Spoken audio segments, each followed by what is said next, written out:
My first business was a financial education company for millennials, and I started this 15 years ago. And the problem was that 15 years ago, millennials didn't have any money. Many still don't. And so it was the right idea, wrong time to a certain degree, as far as product market fit. But I learned a lot in doing it that way because it was the first like time I hung up my own shingle and really made an effort to do these things on my own. From there, it was like, okay, well, this isn't working. I spent a year doing this, and so I need to probably pivot. And I was a part of other masterminds at that point, and eventually, someone was like, "Hey, I've got this issue that I'm struggling with. Could you help me with this? Do you know anyone who could help me with this?" I was like, "Oh, that's easy." Like I fixed it for them in like 2 hours, and they're like, "Oh my gosh, how much can I pay you for this?" I'm like, I don't know. They're like, "Can I send you 10 grand?" I'm like, uh, sure. So 10 grand for basically 2 hours worth of work, but it would solved a very high level problem that they couldn't solve themselves or they didn't know how.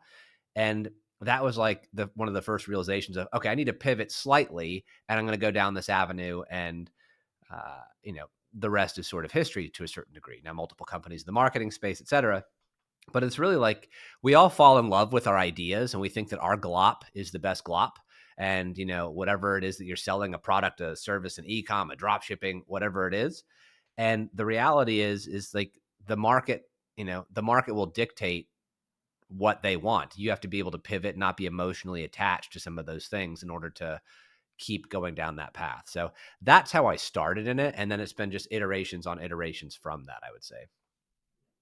That's awesome. I love that.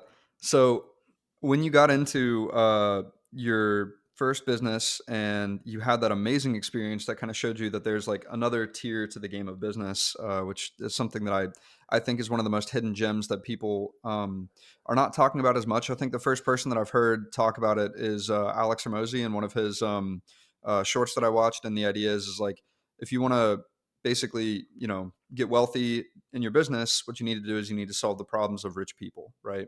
And things of that nature. And so, with that being Totally said, agree. Like one of the not one of the and it's not meant to sound like egotistical. This is not meant to sound anything because um, I think you either charge full price for something or you completely give it away for free. And I give so much stuff away for free. I give my time away. I help a lot of entrepreneurs, all of that. But in my companies, we typically have a like don't sell to broke people rule. Not because, it's anything bad or negative.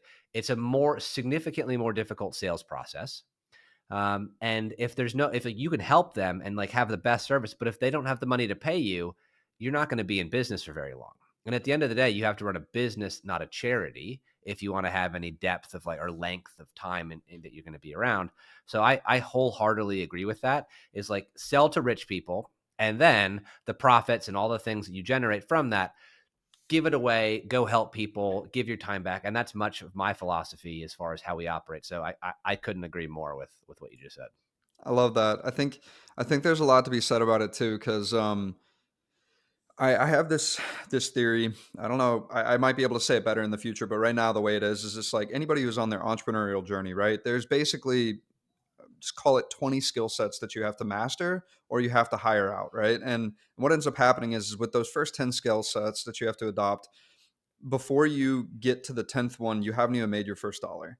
Then you master those 10 skill sets and you make a dollar. The next one you make 10, then 100, then 1,000, 10,000, 100, so on. And it compounds in that respect. So by trying to, like you said, charge the people who are in that beginning phase, it makes it very difficult for them to acquire the skills they need to acquire to get to a point where it can actually have the results that it's supposed to have. And if you create resources that are free, as you say, like that ends up being a huge impact for them. So that's awesome, and I respect that greatly. If you want to save time on watching all the episodes, but still get all the gold nuggets that we find from interviewing these 7, 8, and 9 figure entrepreneurs, then you can get all of that inside of the 2 Comma Club newsletter. Just go to 2ccnewsletter.com and subscribe.